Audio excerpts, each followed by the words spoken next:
5월 가정의 달, 특별히 오늘 어버이 주일이기도 합니다.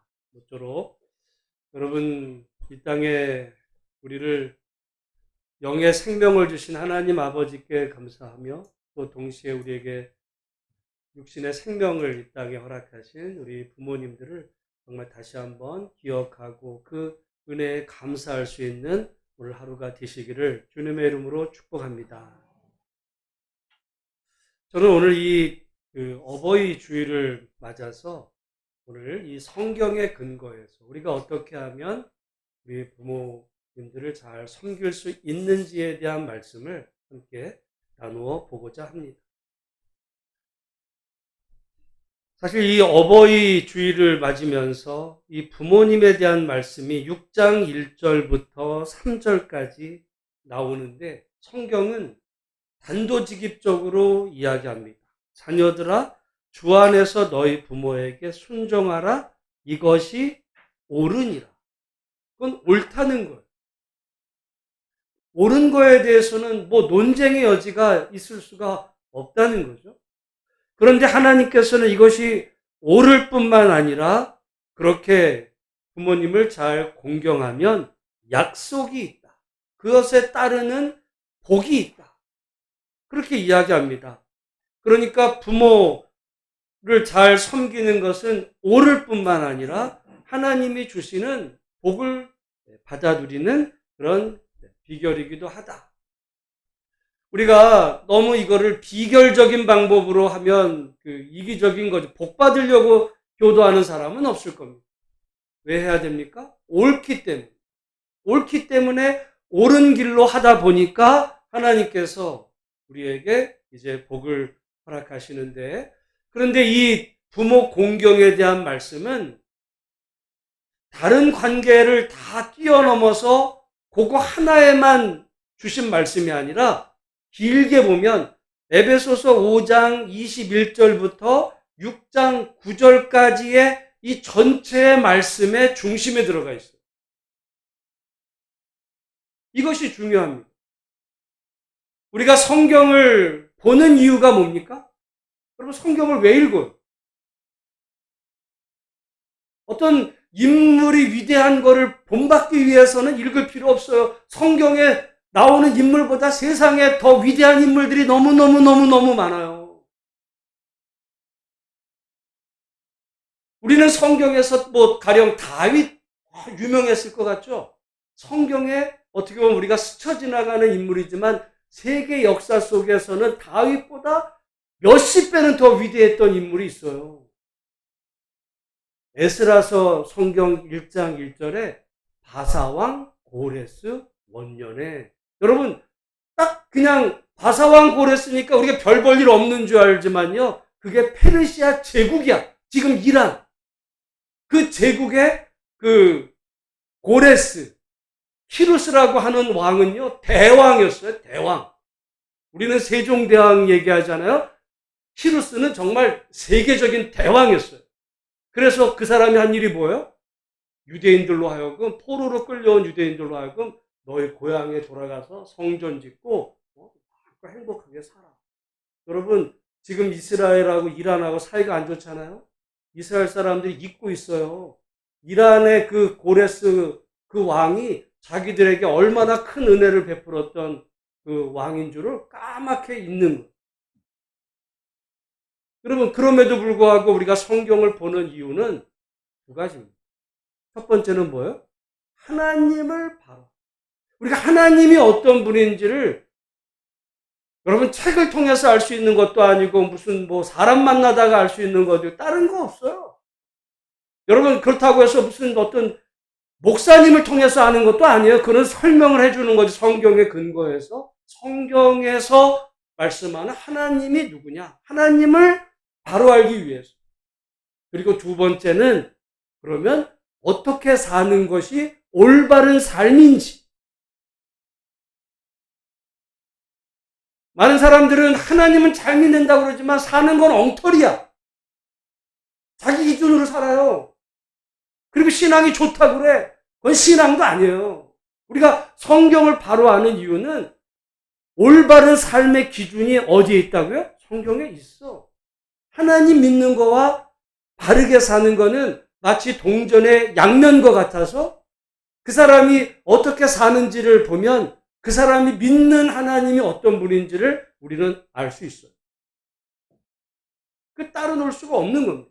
그런 의미에서 우리가 성경을 봐야 되는데, 저는 성경의 창세기서부터 요한계시록까지 수많은 그 말씀들 가운데 하나님이 어떤 분이신지에 대해서는 뭐 삼일체에 대한 설명, 창조주 막 이런 설명이 있지만 하나님이 어떤 분이시고 우리가 어떻게 살아야 되는지를 아주 집약해서 만약에 성경의 한 부분만 뽑는다면 그건 오늘 말씀입니다. 저는 그래서 이 부분에 대한 말씀은 정말 평생을 두고도, 여러분 이 말씀은 다른 어떤 성경의 모든 말씀이 다 귀하지만 하나님이 어떤 분이시고 우리가 어떻게 살아야 되는지에 대한 이 성경의 기준점이 바로 여기에 있다. 그 안에 부모 공경이 들어가 있어요. 그런데 이 부모 공경은 조건이 있습니다. 여러분 이것이 기독교와 유교와의 차이예요. 우리나라는 여러분, 제가 오늘 말씀을 준비하면서 오늘이 무슨 주일이에요? 어버이주일. 우리나라 5월 8일은 무슨 날이죠? 어버이날을 지키는 나라가 없어요, 전 세계에. 전 세계에는 어버이날이라는 건 없어요. 무슨 날이 있어? 어머니 날이 있어, 어머니 날. 또 아버지 날 따로 지켜요. 나라들마다 날짜가 달라. 근데 우리 한국에서는 이제 처음에는 우리나라도 어머니 날로 했다가 1973년에 합쳐가지고 그 어버이날로 하게 된 그 배경 속에는 유교가 있는 거예요. 우리는 아버지 그 부분이 있어. 그런데 여러분 솔직히 우리가 아버지, 어머니 가운데 많이 끌리는 쪽은 사실은 어머니 쪽이잖아요. 그래서 어머니에 대한 게 전 세계적으로 그렇고, 미국의 오늘 5월 둘째 주일은 어버이 주일이 아닙니다, 거기도. 미국에도 5월 둘째 주일은 무슨 주일이에요? 어머니 날이에요, 어머니의 날. 그럼 아버지의 날은 6월 셋 따로 있어요. 그리고 아버지의 날은 별로 이렇게 하지도 않아. 그 어머니 날이 정말 교회에 이렇게 잔치같이 하는 그런 건데, 우리 한국의 그 고유한 특징이죠. 그 아마 유교적인 배경이 그 안에 어머니만이 아니라 아버지지. 아버지, 어머니를 같이 이런 그 마음 가운데 있지만, 여러분 유교에서 효도는요, 그거는 무조건입니다. 무조건. 토를 달 수가 없어요. 근데 기독교에는요, 죄송한 얘기지만 효도에 조건이 있어요. 어떤 조건이냐? 오늘 보겠는데, 이 말씀이 에베소서 5장 21절부터 이어지는 이 큰 구조 속에 있다는 거예요. 에베소 5장 21절을 같이 읽어보겠습니다. 시작. 그리스도를 경외함으로 피차 복종하라. 저는요, 여러분, 우리가 이 성경 말씀을 오해하게 된 이유 가운데 하나가 장절을 구분했기 때문에도 있어요. 본래 사도 바울이 에베소서를 썼을 때는 장절이 있었을까 없었을까요? 없었어. 사도 바울은 그냥 에베소서를 쓴 거야. 근데 지금부터 약 한 500여 년 전에 이 출판과 여러 가지 목적으로 장절을 나누기 시작을 했어요. 그건 후대 사람이 나눈 겁니다. 그 나눈 배경에는 조금 정말 어처구니 없는 일도 있기도 했었는데, 어쨌든 그건 중요한 게 아니고, 이게 나누다 보니까 오해가 생긴 거예요. 오해가 생겼어요. 그래서 마치 에베소서 5장 21절과 22절부터 그 나머지 말씀이 별개인 것처럼 생각하는 경향이 많아졌어요. 특별히 그 이유가 뭐냐면, 5장 22절을 같이 읽어보겠습니다. 시작.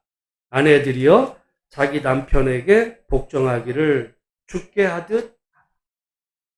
제가요, 미국에 가서 공부한 것 중에 하나가 제가 이 가정사역에 대한 이야기거든요. 그래서 제가 가정 쪽으로의 공부를 하는 가운데 깜짝 놀란 게 있어요. 여러분, 보통 가정사역은 남자들, 목사들은 잘 안 해. 누가 하겠어요? 보통 여성 신학자, 여성 쪽에서 가정 얘기, 무슨 남자가 가정 뭐 공부를 하겠어. 신학을 하거나 뭐 이런 걸 하지. 근데 저는 가정에 대한 걸 하면서 제가 깜짝 놀란 것 가운데 하나가 가정사역을 주로 여성 신학자들이 하는데 여성 신학자들이 에베소서 5장 22절을 싫어합니다. 그리고 사도 바울을 아주 싫어해요. 나 깜짝 놀랐어요. 이게 뭐야? 왜 하나님 말씀을 연구하는 신학자가 왜 사도 바울을 싫어하고, 특별히 그 이유를 찾아보니까 바로 에베소서 5장 22절에 뭐라고 그래요? 아내들이여 자기 남편에게 복종하기를 죽게 하듯 하라. 싫다 이거죠. 아니 왜 내가 내 남편한테 복종하라는 거야? 이렇게 가더라 이거예요. 왜 그래요? 오해한 거예요. 오해한 거예요. 뭘 오해했어요? 5장 21절과 22절이 다른 것 같이 오해한 거예요. 다른 것 같이. 아마 여러분도 우리 어떻게 보면 남자들은 그래요. 봐봐. 여자들이 남편한테 복종하래잖아. 이렇게 나가요 또. 아니라니까. 그런 의미로 쓰여진 게 아니에요. 말씀드린 것처럼 5장 22절은 21절부터 이어지는 말하자면 6장 9절까지 여기에는 큰 두 가지의 이 관계에 대해서 나와요. 하나는 가정, 하나는 사회. 가정에서의 관계는 크게 두 가지예요. 하나는 첫 번째는 남편과 아내, 두 번째는 부모 자식, 그리고 세 번째는 마지막으로 사회 속에서 이제 주인과 종의 관계. 이 관계 이거를 통틀어서 이 모든 것을 호가라는 한 단어로 표현하면 뭐라는 거예요? 그리스도를 경외함으로 피차 복종하라. 피차 복종해야 될 관계는 남편과 아내의 관계도 있지만 부모 자녀의 관계도 있고 그리고 종과 주인의 관계도 이 큰 틀 안에서 이루어지는 관계 속에 부모 순종의 그 내용이 들어있다는 겁니다. 근데 사람들 여러분 저는 이 얘기를 여러 번 하니까 당연한 것 같죠? 아니에요. 지금도 가정사역에 대한 책을 찾아보고 이렇게 얘기 안 해요. 마치 별개인 것처럼. 그래서 지금 제가 하는 이야기를 하는 것 같이 얘기하면 마치 무슨 굉장히 진보적인 것 같이 얘기를 해요. 아니라니까 성경을 오해한 거예요, 성경. 그래서 이 큰 구조 속에 아내가 자기 남편에게 복종하는 것만이 아니라 25절에 보면 남편이 자기 아내 사랑하기를 자기 목숨을 다해서 사랑해야 된다. 무슨 말이에요? 죽어주라는 거예요. 죽어주. 여러분 복종하는 게 쉽겠어요? 죽어주는 게 쉽겠어요? 우리는 대부분 5장 25절은 빼버리고 아내가 남편에게 복종하는 것만 얘기를 해. 그게 마치 성경의 질서라고. 아니라니까요. 그런데 왜 그러면 아내의 이야기부터 먼저 하느냐? 여러분 성경은 2000년 전에 쓰였어요. 2000년 전이라는 것은 한마디로 말하면 조선시대로 말하면 돼요. 조선시대. 조선시대 당연히 아내가 남편에게 복종하는 건 당연한 거예요. 그건 토달 수가 없어. 그거는 그 시대 속에는 너무 당연한 거야. 지금 우리나 그거를 뭐 왜 복종을 해야 돼? 이렇게 얘기하지. 2000년 이 고대 역사 속에 그거는 아무도 이해를 다를 수 없는 이 문화 속에 그건 당연한 거예요. 먼저 얘기하지만 그러나 25절에 가면 깜짝 놀랄 얘기예요. 남편도 아내를 위해서 목숨을 바쳐. 여러분 충격은 22절에 있는 게 아니라 5장 25절에 있는 거예요. 25절. 그러나 그 모든 것을 통틀어서 그리스도를 경외함으로 피차라는 말이 뭐예요? 서로 어떻게 하래요? 복종한다. 복종. 그러니까 아내도 남편에게 복종하지만 피차니까 남편도 아내에게 어떻게 되는 거예요? 복종하는 거야. 복종하는 거야. 어떻게 보면 저는 말씀을 볼 때마다 정말 이 말씀이 2000년 전에 쓰였다는 사실이 놀라워요. 복종이라는 말을 이따가 순종과 비교를 하겠지만 순종과 복종은 좀 달라요. 순종은 누가 지시하면 따르는 겁니다. 복종은 태도예요. 여러분, 우리가 서로를 그러니까 복종한다는 얘기는 다른 표현을 하면 그건 존중해요. 그리스도를 경외함으로 서로 존중하라. 그렇죠. 남편도 아내를 존중해야지. 아내도 남편을 존중하고 그런 문제가 없어요. 그것이 나중에 보면 어디까지 가요? 종과 주인까지. 여러분, 종은요, 제가 요즘 그 노예 역사에 대한 책을 보는데, 노예라는 게 이게 미국에서 흑인만 노예가 아니었어요. 인류가 생겨진 이후로 노예제도는 있었어요. 중세 기독교 국가에서도 노예제도가 엄연하게 있었어요. 노예는 한마디로 그냥 짐이에요, 짐. 물건, 소유물. 그러니까 주인에게 처분권이 있어요. 그런 시대 속에 지금 성경은 뭐라고 그러는 거예요? 너의 그 종도 어떻게 하라고요? 존중해. 그 존중을 우리 한번 먼저 가면 6장 9절 말씀 한번 같이 한번 읽어보겠습니다. 시작. 상전들아 너희도 그들에게 이와 같이 하고. 여러분, 위협을 그치라는 말이 뭐예요? 협박하지 마. 아니, 그 시대는 어떻게 해도 된다고요? 죽여도 됐어. 물건인데 팔아도 돼요. 그러던 시절에 성경의 하나님은 위협을 그쳐. 여러분, 하나님은 그런 분이에요. 그리고 그렇게 제가 볼 때 이게 성경의 하나님의 뜻이야. 성경에 뭐 다른 여러 가지 많은 그런 것들은요, 때로는 그 시대 문화적인 배경이 들어가 있어요. 가부장제가 들어가 있어요. 근데 성경의 기본 뜻은 서로 존중하는데, 자기의 어떻게 보면 하인일지라도 함부로 하지. 오늘날은 이게 너무 당연해요. 그러나 이게 2000년 전에 쓰였다는 이야기는 대단한 이야기. 그래서 어떤 사람들은 또 이야기해요. 하나님은 노예제도를 인정하셨다. 성경에 보면 노예제도가 있지 않냐고. 웃기는 얘기야. 그렇다고 노예는 반란을 일으켜도 된다. 그 얘기를 하는 거 아니지만 성경에 보면 네가 사회 제도 속에 인간이 만든 이 사회 제도 안에 노예 제도가 있을 수밖에 없지만 왜? 그건 모두 인간의 죄 때문에 노예 제도가 만들어져요. 노예가 주로 어떻게 만들어지냐면 전쟁을 하게 되면 패한 그 부족이나 나라는 노예가 됩니다. 또는 이 어떤 부모가 자기 자식 가운데 마음에 안 드는 자식이 있어요. 그럼 어떻게 해? 버려요. 우리가 볼 땐 여러분 말이 안 되죠? 버려요. 그 버려진 아이가 노예가 팔려가기도 하고 그런 경우가, 그래서 노예제도는 대대로 있었어요. 그 제도는 어떻게 보면 인간의 사는 사회 속에 노예제도는 없을지도 모르지만 하나님은 그 노예제도가 비록 있을지라도 그 노예를 함부로 대하지 말고 위협을 그쳐. 그게 하나님의 뜻입니다. 여러분, 그 가운데 지금 부모 공경의 내용이 들어가 있다. 자, 우리 6장 1절 말씀을 같이 한번 읽어보겠습니다. 시작. 자녀들아, 주 안에서 너희 부모에게 순종하라. 이것이 옳으니라. 여러분, 다시 말씀드리지만 6장 1절은요, 그 앞에 말씀 이어서 나오는 거예요.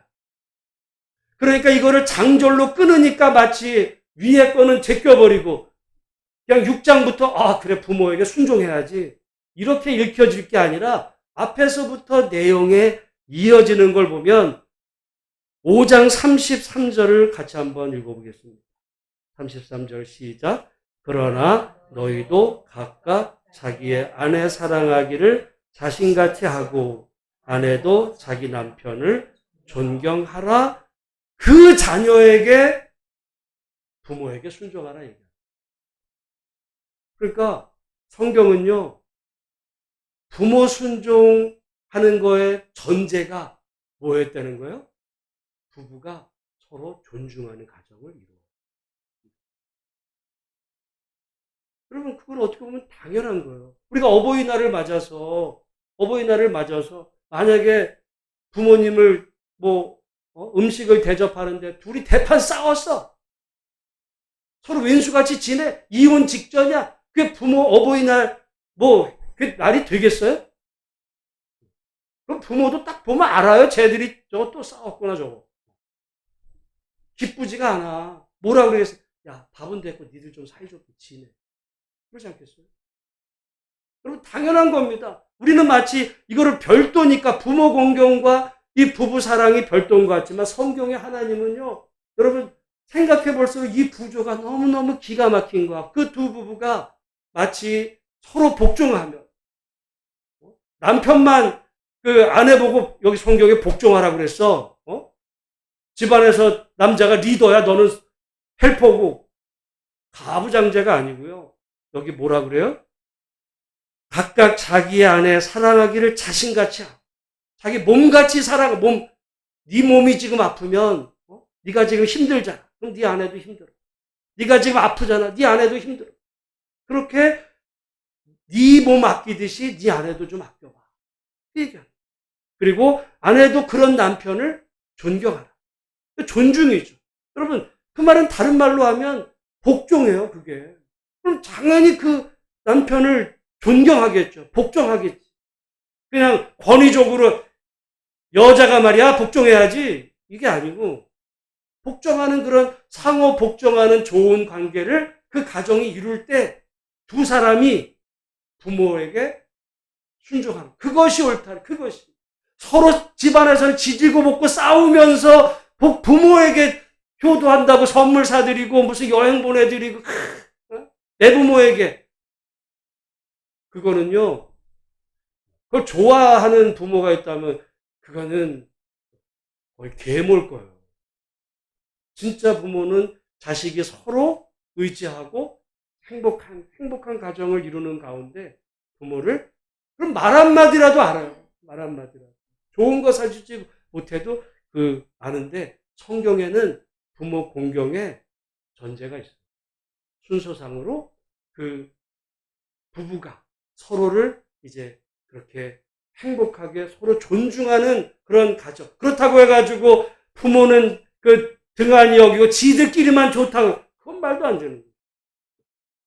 다만 두 사람이 서로 행복한 가정을 이루는 가운데 그 좋은 모습으로 부모를 또 잘 섬기면서, 그것이 성경에서 옳다. 여러분, 오늘 어버이 주일에 부모님 말씀해야지 왜 부부 얘기를 하냐? 성경 얘기예요. 혹시라도 어버이 주일을 맞아 여러분 부부 사이가 불편한 분이 있다면 이 어버이 주일을 맞아 성경의 하나님은 니들 부부부터 서로 화해해. 그 얘기하는 거예요. 여러분, 가정에 남편과 아내가 서로 사랑하고 존경하는 그런 믿음의 복된 가정을 이루시기를 주님의 이름으로 축복합니다. 그런 가정에서 부모를 섬길 때 기쁨으로 이제 나를 낳아주고 또는 내 배우자를 낳아주신 그 부모님을 마음으로부터 공경하고, 마음으로. 그 말씀이에요. 6장 1절 말씀 다시 한번 읽어보겠습니다. 시작. 자녀들아, 주 안에서 너희 부모에게 순종하라. 이것이 옳으니라. 여기 제가 아까 복종과 순종은 조금 다르다고 했어요. 복종은 일종의 태도입니다. 그러니까 아내도 남편에게 복종할 수 있어요. 남편도 아내에게 복종하는 거예요. 그건 뭐냐면 태도야. 어떤 태도? 존중하는 태도. 상대방을 인정하는. 여러분, 이게 조선시대 같으면 말도 안 되는 얘기에서 남편이 어떻게 아내에게 복종을 해. 말 같은 소리를 해야지. 그렇지 않아요. 성경은 복종을, 그래서 성경에 남편 보고 아내에게 복종하라는 말이 뺀 이유가 제가 볼 때는 다르게 표현한 이유가 있다고 생각을 해요. 그 시대 문화가 그랬으니까. 다만 의미는 같아요. 그래서 서로 이게 복종은 태도지만 순종은 뭐라고요? 그거는 따르는. 여러분, 우리가 남편과 아내가 서로 존중하지만 남편 말을 아내가 100% 따라야 돼요? 아닐 수도 있어. 의견 다를 수 있어요. 다만 그럴지라도 존중하는. 근데 부모 말씀에는 어떻게 알아요? 순종, 따르라는. 부모 말씀은 따라. 근데 여기에도 조건이 있어요. 뭐예요? 주 안에서 따라. 그러니까 만약에 부모님이 뭔가를 명하셨어요. 근데 그 말씀이 주님의 말씀과 달라. 그럼 어떻게 해야 돼요? 그럼 따르면 안 돼. 유교에서는 따르는 거예요, 그거는. 유교에서는 다시 말씀드리지만 유교에서의 효는 무조건이에요. 근데 기독교에서 효는 조건이 있어. 뭐라고요? 주 안에서. 그 말씀이 아무리 부모님 말이라고 할지라도 그게 주님 말씀의 기준에서 틀리면 따르면 안 돼. 성경에 그런 인물들이 많습니다. 우리가 아브라함을 보면 아브라함의 나이 75세에 하나님께서 아브라함에게 나타나서 내가 내게 지시할 땅으로 가라. 내 아버지와 그 본토 친척 아비집을 떠나 내가 내게 지시할 땅으로 가라 그랬어요. 몇 살에? 75살. 그러면 아버지는 몇 살일까? 아버지는 모르지만 100살은 됐을 거예요. 100살이야. 뭐 지금도 그렇지만 그 시대만 해도 그 시대도 어쨌든 아버지가 좀 노년인데 자기 75세 된 아들이 아무리 하나님 말씀이라고 해도 떠나라고 해가지고 여러분 떠나면 되겠어요? 안 되겠어요? 유교에서는요 그러면 안 되는 거야. 뭐라 그래요? 아 지금 우리 아버지가 연세가 드셨으니까 우리 아버지 돌아가시면 우리 아버지 장례를 다 치러드리고 그리고 내가 하나님 말씀에 순종하겠습니다. 그게 뭐예요? 그건 유교야. 하나님 말씀 순종 안 한다는 게 아니라니까요. 그러나 아버지의 도리를 내가 다 하고 그리고 따르겠습니다. 효도는 무조건이에요. 근데 성경의 아브라함은 그냥 가. 말씀에 그냥 가. 인간적으로 유교로 볼 때는 아브라함이 효자예요, 불효자예요? 그건 불효자야. 불효자. 아니, 아버지 두고 왜 가? 모셔야지, 늙은 아버지. 근데 성경에는 아브라함을 불효자라 표현하지 않고 뭐라 그래요? 믿음의 조상. 여러분 예수님도 그랬습니다. 예수님이 복음을 전파하시니까 여러분 예수님에 대한 소문이 좋게 났는 줄 아세요? 성경 보면 예수님에 대해서 별의별 소문이 다 났어. 예수님이 무슨 공부를 많이 했나? 집안이 부자야. 뭐 배운 게 있어. 아무것도 없어요. 게다가 예루살렘도 아니야. 저기 갈릴리 깡촌에서 뭐 아무것도 없는. 그런 어른 뭐 듣도 보도 못한 게 어디 나와가지고 사람들을 막 이러니까 뭐라 그래요? 저게 귀신의 왕을 힘을 입어가지고 저렇게 한다 소문이 막 났어요. 그러니까 그 예수를 어머니와 형제들이 잡으러 옵니다. 잡으러 온 거예요. 붙잡아가지고 예수님을 더 이상 그 일을 못하게. 야, 너 때문에 우리 가문이 지금 먹칠을 당하고 있어. 그냥 가자. 데리러 왔어요. 잡으러 온 거예요. 그랬더니 왔을 때 제자들이 말하죠. 지금 예수님 그 어머니와 형제들이 밖에서 기다리고 있습니다. 그랬더니 예수님 뭐라 그래요? 뜻밖의 얘기를 해요. 누가 내 어머니며 내 동생이냐. 그럼 상황을 생각해 보세요. 유교에서는요, 그게 말이 안 되는 거야. 근데 예수님은 누가 내 어머니야? 누가 내 동생이야? 그러면서 내 어머니와 내 동생들을 보라. 누구든지 하나님의 뜻대로 행하는 자가 내 형제요, 자매요, 어머니니라. 여러분, 그 말을 들으면요, 정말 어떻게 보면 이 페루나 같은 소리야. 불효자죠. 이런 불효자가 어디 있겠어요. 근데 예수님은 아니야. 하나님의 뜻과 부모님의 뜻이 달랐을 때 그게 하나님의 뜻을 따라가. 만약에 여러분 이때 예수님이 그래 부모님 말씀에 순종해야지 해가지고 모든 걸 다 접고 나는 부모님 따라 어머니 잘 섬기고 동생들 행복한 가정 도와줘야지 하고 갔으면요 예수님의 사역은 없는 겁니다. 그럼 예수님이 불효자였냐? 마지막 십자가상에서 7가지 말씀 가운데 그 사도 요한을 향해서 마리아를 가르치며 내 어머니, 그리고 그 어머니를 당부하는 효자였어요. 여러분, 오늘 이 시간에 자세히 말씀드리기는 어렵지만 성경을 가만히 보면 예수님은 정말 효자였어요.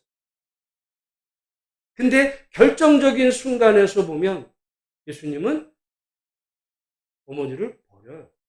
하나님을 따릅니다. 여러분, 생각을 해보세요. 모정으로 생각해. 모정을 생각하면 아무리 예수님이 십자가 그 길이 옳다고 해도 어머니 입장에서 자기 아들이 지금 십자가상에서 처절하게 죽음을 가는 그 길을 지지할 부모가 어디 있겠어요. 그러나 예수님은 그 길을 가십니다. 그것이 하나님의 뜻에 옳기. 여러분, 성경에 그런 예는 많아요.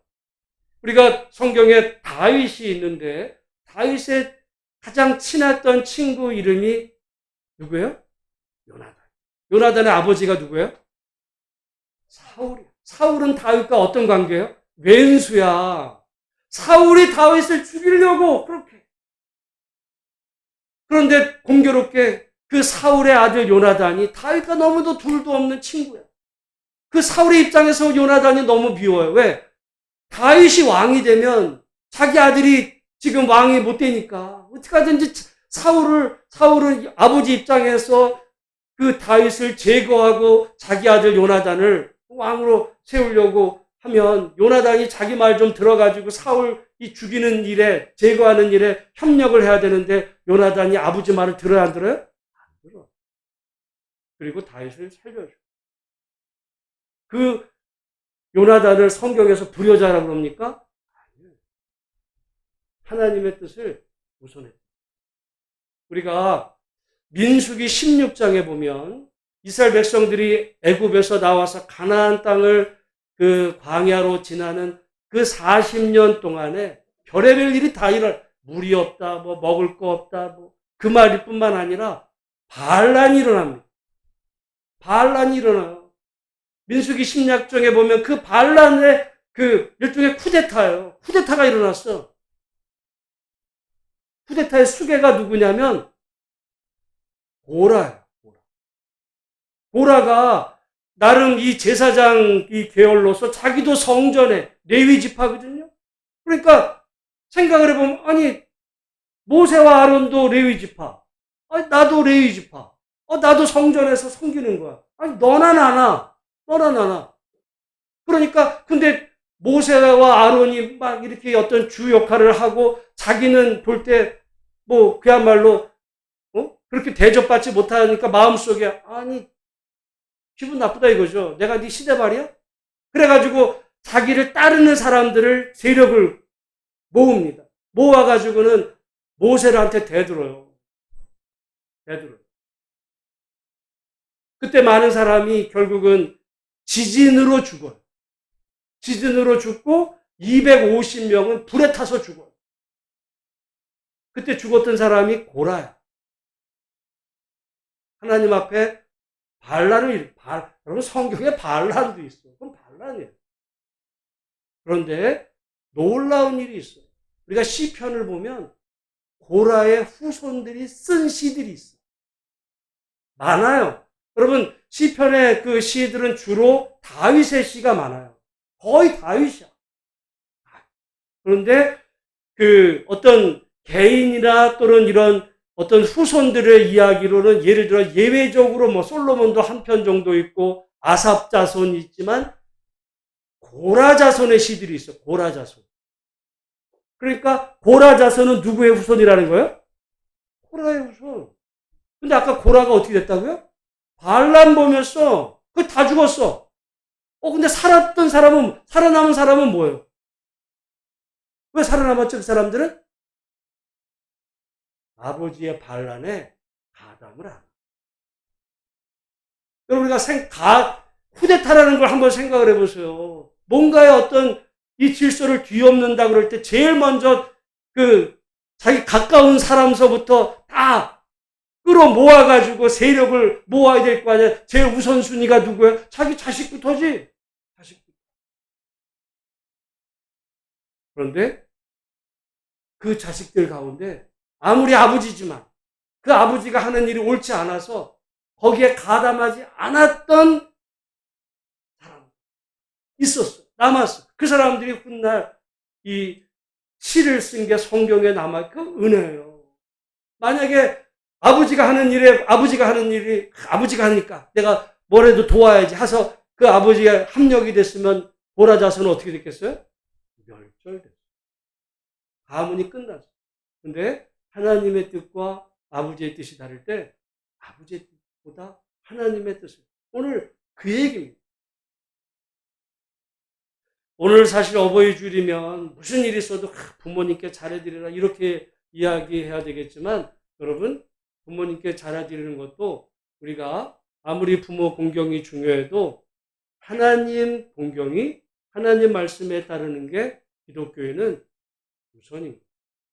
그것은 마치 우리의 와이셔츠를 입고 넥타이를 채울 때 마치 첫 단추와 같아요. 그거는 우리가 신앙생활에 하나님과의 관계가 처음일 뿐만 아니라 이 땅의 모든 관계에 우선은 하나님과의 관계에서 비롯된 것이고 하나님을 올바르게 진정 믿는다고 한다면 하나님의 뜻과 부모의 뜻이 충돌하지 않을 때는 당연히 부모님 말씀에 순종해야 되는 거죠. 근데 많은 경우는 충돌하는 경우가 사실은 많이 없어요. 나쁜 걸 시킬 부모가 많이 있겠습니까? 그러니까 거의 대부분은 부모님 말씀과 하나님의 뜻이 이게 일치할 경우가 많다면 그럴 때는 뭐라는 거예요? 호달지 말고. 내가 기분이 나쁘다고, 내 상황이 안 된다고, 내가 지금 뭐 불편하다고, 마음에 싫다고 그거는요. 조건이 될 수가 없는 거야. 성경에는 하나님의 뜻과 배치될 때는 우리가 생각해 봐야 되지만 그것이 아닌 한은 부모님 말씀에 순종하고 공경하는 것이 옳은 길이고 그 옳은 길을 사는 사람에게 하나님께서 땅에서 잘되고 형통케 하시겠다 약속하셨으니 여러분 이 말씀을 여러분 마음속에 새기는 아침 되시기를 주님의 이름으로 축복합니다. 시간이 됐지만 하나가 더 있어요. 우리 6장 4절 말씀 같이 한번 읽어봅니다. 시작. 또 아비들아 너의 자녀를 노엽게 하지 말고 오직 주의 교훈과 훈계로 양육하라. 여러분 그러니까 자녀가 부모에게 순종하는 것만이 아니라 부모도 자녀를 존중해요. 내 새끼니까 내 마음대로 한다고요? 여러분, 요즘 제가 그 프로이트 심리학에서 보면 사람들이 신앙생활을 해도 하나님을 잘 못 믿는 신앙생활이 이상하게 되는 사람들을 분석을 한 거예요. 심리학적으로. 그래서 보니까 부모와의 관계에 문제가 있었던 사람들이 있어요. 그 부모와의 어린 시절에 문제가 있었던 그 문제가 그 사람들의 무의식에 남아있어요. 그 무의식이 결국 그 사람을 지배해요. 그래서 여러분 혹시라도 신앙생활 하는데 하나님 아버지라는 말이 그 하나님 아버지라고 그럴 때 그 아버지가 마치 매를 들고 나를 때릴 듯한 아버지로 읽혀지는 분들이 의외로 많아요. 불편해 그 아버지가. 성경에 하나님은 사랑이라고 그러지만은 근데 가만히 생각하면 하나님 아버지 그러면 하나님은 내가 말씀 안 들으면 몽둥이를 때릴 것 같아. 이런 분들이 있다니까요. 그 생각이 왜 났다고요? 아버지 때문에. 부모 때문에. 저는 이 말씀을 볼 때 어떻게 2000년 전에 하나님이 심리학을 말씀하셨지? 정신분석이에요, 이게. 정신분석. 여러분, 그래서 많은 사람들이 신앙생활을 제대로 잘 깊이 못 들어가는 이유 중에 하나가 무의식적으로 자기 부모와의 불편했던 이 관계가 결국 그 사람을 일종의 정신적으로 병들게 한 거예요. 우리가 다 멀쩡한 것 같죠. 육신이 다 멀쩡한 것 같지만 여러분 다 나름대로 스트레스 받고 정신적인 이 어려움들이 있잖아요. 뭐 이 걱정 저 걱정. 근데 어린 시절에 받았던 어떤 이런 그 충격들은 우리 안에 잠재되어 있다가 그것이 살아가면서 때로는 잘못된 방향으로 사람과의 관계든 어떤 사람은 중독으로 나타나기도 하고 여러 가지 방법의 문제를 정신병적인 이런 그 문제를 일으키기도 합니다. 그 근원이 부모와의 관계 속에 사실 생각을 해보면 아마 우리들의 부모 세대는 6.25를 거치고 굉장히 어려웠던 정말 그런 시절을 지나왔죠. 요즘에야 대한민국이 정말 세계에서 선진국이 됐어요. 제가 볼 진짜 선진국이 됐어요. 근데 정말 우리 어린 시절에 이럴 때만 해도 부모 세대 보면은 정말 우리나라는 나는 희망이 없는 나라라 생각했어요. 전 80년대. 난 정말 대한민국에 태어나서 대학생을 우리나라에서 보내고 있다는 게 얼마나 내가 이 나라에 잘못 태어났다고 생각했던 적이 있어요. 이런 시절이 올 거라고 나 정말 꿈에도 못 꾼 나라가 우리나라가 됐는데 생각을 해보면 그 어려웠던 시절에 다 살기 위해서 힘들고 하다 보니까 자식을 줄줄이 낳으면 여자애들 공부를 시켜요? 이 집애가 무슨 공부야. 오빠 시켜야지. 그런 어떤 우리들의 어떤 부모들의 이런 것 속에서 마음은 있어도 상황이 형편이 안 되니까 그런 것들이 은연중에 이해하려고 해도 자기의 어떤 기억 속에서 이게 아픔으로 남아 있었던 그러면서도 정말 그 부모가 사랑으로 돌보고 이랬던 사람은 그게 이해가 되지만 그 가운데서 만약에 자식에게 어떤 자기의 아픔을 화풀이하는 부모 밑에서 아이가 자랐다면 그 아이는 정신적으로 아픕니다. 그래서 오늘 말씀에 아비들, 여기 아비는 그러니까 자기 부모도 공경해야 되지만 자기 자식을 두고 있는 아마 우리 세대 정도 아니면 뭐 그런 세대 여러분 부모에게 순종하라는 말은 저기 초등학생 보고 하는 얘기가 아니에요. 이 말씀은 대학생 보고 하는 얘기가 아닙니다. 자기 자식을 두고 있는 그런 위치에 있는 사람에게 네가 네 부모를 잘 공경하고 네 자식이라고 해도 함부로 할 수 있다 생각하지 마. 자녀가 노엽게 하지 마. 여러분 이 노엽게 한다는 말이 만약에 자녀가 노여워하면 그게 남는다니까요. 그게 결국에 가서 언젠가는 그 아이에게 상처가 돼서 부모만 생각하면 이제 화가 납니다. 그렇게 되면 그 자녀가 가정생활도 어려워요. 어떻게 보면 그래서 제가 지난주에 부모가 자녀에게 해줄 수 있는 최고의 축복은 행복한 가정. 그럼 가난해도 괜찮아. 가난해도 우리 부모는 비록 가난했지만 서로 화목했어. 여기서 자란 그 아이는요. 심리적으로 건강해. 제가 어제 우연히 이렇게 듣다가 책이 하나 나왔어요. 강남은 거대한 정신병동이다. 책이 정신과 의사가 쓴 책이에요. 강남은 거대한 정신병동이다. 강남에 자살자가 그렇게 많다는 거예요. 정신과 의사가 쓴 책이에요. 아니 강남에 잘 살잖아. 근데 그 속에서 정신병자가 너무너무 거대한 거대한 정신병동이라고 아니 책이 있어요. 이 정신과 의사가 쓴 게. 아니 이렇게 좋은 시대 우리나라에서 제일 잘 살고 여유로운 사람이 강남에 살 거 아니에요? 정신적으로 문제가 많아. 오히려 가난하고 힘들었을 때 먹을 거 별로 없었을 때 여러 집안에서 뭐 한 방에서 대여섯 명씩 자면서 이런 아이가 더 건강하죠. 요즘 학교에서 이 소풍 가는 문제로 지금 난리가 났어요. 애들이 누군가랑 서로 어울려서 지내는 거를 견딜 수가 없어. 조금만 잘못하면 선생님한테 고소가 들어와요. 그러면서 얘기 들어보니까 뭐 진짜 웃기지도 않은 일이 많아요. 만약에 어딜 가면 물을 먹으면 이제 부모가 그 아이한테 물을 먹여줘야 돼.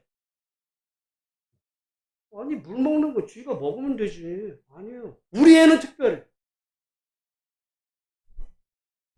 그 병자를 키우는 거예요. 바보가 자기 자식을 망치는 줄로 모르고 그런 일이 벌어질 때, 그러니까 부모도 자녀를 잘 키워요.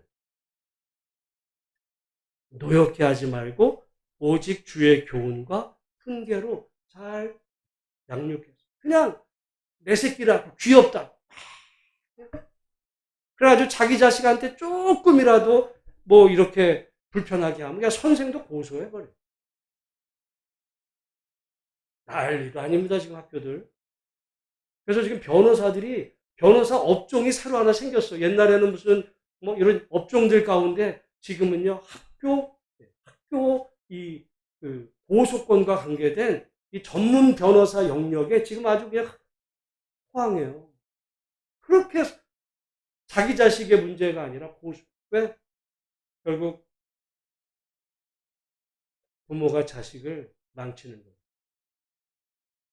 그 아이가 어버이날에 꽃 따라주면 좋아하겠지. 자기 자식 망치는 줄 모르고. 여러분, 오늘 이 어버이 주일인데 에베소서 6장 이 말씀은 이 전체의 구조 속에 들어가 있는 그 전제로 부부 사이의 화목함. 그 가정이 이제 부모도 공경하는 가운데 자기의 자식도 잘 양육하고 그리고 그 사람이 나가서는 서로 존중하고 자기가 좀 돈 좀 있다고 자기가 사장이라고 함부로 하고 말이야. 얼마 전에 보니까 어떤 직장에서 외국인 노동자 여기 무슨 이게 짐차에다가 그냥 테이프를 꽉꽉 묶어가지고 그냥 장난이라고 웃으면서 놀리는 거예요. 인간도 아니야. 그럼 교회 다닌다고 하면 그 사람은 예수도 아니에요, 그게. 오늘 말씀에 노예도 아니잖아. 그 사람을 성경 말씀에는 위협을 그치. 이게 큰 틀 안에서 연결되어 있는 가운데 오늘 어버이 주일을 맞습니다. 우리 육신의 부모님뿐 아니라 이런 마음을 살아가지고 우리 아까 이 행복에 대한 찬양 많이 했잖아요. 결국은 이 모든 게 아우러질 때 우리가 세상적으로 뭐 돈으로는 그렇게 남한테 내세울 게 없어도 정말 행복한 가정 이룰 수 있다는 거. 우리가 볼 때 돈 면에서는 너무너무 행복한 것 같은 그런 강남은 정신병동이더라. 정신과 의사가 쓴 책이에요. 내가 살까 말까 하는 생각을 해보는데 여러분 우리가 겉에서 볼 때 야, 저 사람 좋은 차 타고 비싼 집 사니까 좋을 것 같죠? 그렇지 않다는 보면서 서로 존중하는 가운데 정말 하나님이 기뻐하시고 인정하시는 그런 믿음의 가정 이루시기를 주님의 이름으로 축복합니다. 하나님 아버지 은혜를 감사합니다.